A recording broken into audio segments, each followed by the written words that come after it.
Assalamualaikum dan selamat sejahtera. Pada slide kali ini, kita akan membincangkan tentang sumbangan Khalifah Harun al-Rashid, Khalifah Kerajaan Abbasiyah.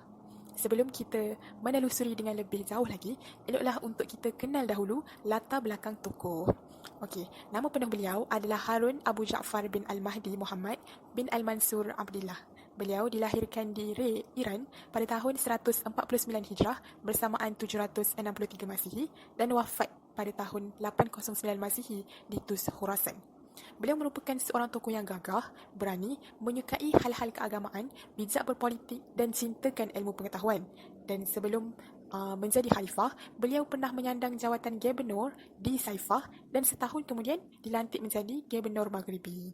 Dan beliau telah dilantik menjadi Khalifah Kerajaan Abbasiyah ke-5 pada tahun 170 hingga 193 Hijrah ketika beliau berusia 25 tahun.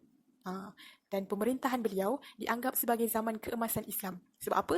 Sebab waktu itu Baghdad merupakan pusat perdagangan timur dan barat yang terkenal di seluruh dunia.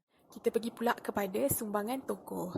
Okey, sumbangan Khalifah Harun al-Rashid dari aspek politik adalah menjalinkan hubungan diplomatik. Yang mana Khalifah telah menjalinkan hubungan diplomatik dengan beberapa negara di timur dan barat. Beliau merupakan khalifah pertama yang menerima para duta besarnya di istana. Khalifah juga menjalinkan hubungan yang baik dengan kerajaan Perancis, pimpinan Raja Charlemagne dan juga Maharaja Cina serta India. Okey, di sebelah kiri saya ni merupakan gambar Raja Charlemagne. Okey, seterusnya mereka juga saling bertukar-tukar hadiah. Dikabarkan juga khalifah ni pernah memberikan sebuah jam kepada Raja Charlemagne. Yang mana jam buat masyarakat barat ketika itu merupakan sebuah barang yang aneh. Dan Raja Charlemagne juga pernah membantu Harun al-Rashid dalam menghadapi kerajaan Byzantine. So, di sebelah kanan saya ni pula merupakan ilustrasi jam yang dihadiahkan khalifah kepada raja. Sumbangan khalifah dari aspek ekonomi pula adalah mengamalkan dasar liberal, yang mana dasar liberal telah membawa pertumbuhan yang pesat dalam bidang ekonomi, khususnya pertanian, perdagangan dan perusahaan.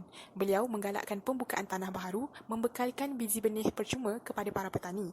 Malah kemudahan tali air turut disediakan untuk menyuburkan kawasan pertanian. Bukan itu sahaja, khalifah juga telah membuka banyak jalan darat untuk tujuan perdagangan dan kegiatan perusahaan ringan seperti membuat barang perhiasan dan permata, emas dan logam juga turut berkembang. Sumbangan dari aspek sosial pula adalah mengembangkan kegiatan intelektual dan keilmuan. Yang first kali membangunkan Baitul Hikmah. Baitul Hikmah ni merupakan salah satu contoh dari perpustakaan dunia Islam yang lengkap dan terbesar di Baghdad. Ianya didirikan pada zaman Harun al-Rashid dan berkembang pesat pada masa Al-Ma'mun. Yang kedua adalah memajukan kegiatan keilmuan. Khalifah sering mengadakan forum, syarahan, perbahasan. Malah, Khalifah juga turut serta dalam majlis-majlis tersebut dan menjadi penaungnya. Kiranya Khalifah bukan sekadar menganjurkan majlis-majlis ilmu, tapi dalam masa yang sama Khalifah juga turut serta dalam majlis ilmu tu. Okey, dekat sebelah dekat tengah ni kita boleh tengoklah ilustrasi tentang majlis ilmu yang berlaku pada zaman Khalifah.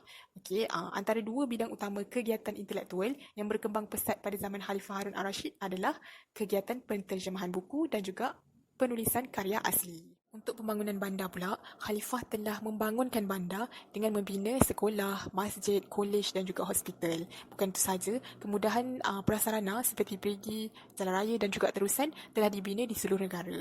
Sehingga kan pada masa pemerintahan Khalifah Harun al-Rashid telah muncul beberapa buah negara kota yang terkenal dan maju seperti Baghdad, Basrah, Aleppo dan juga Damsyik. So, kita pergi pula kepada kesimpulan. So, kesimpulannya, Empayar Abbasiyah mencapai kemuncak kejayaan yang besar di bawah pimpinan Khalifah Harun al-Rashid. Masyarakat hidup makmur, perkembangan ekonomi berlaku dengan pesat seiring dengan perkembangan kegiatan keilmuan. Okey, itu sahaja. Sekian, terima kasih.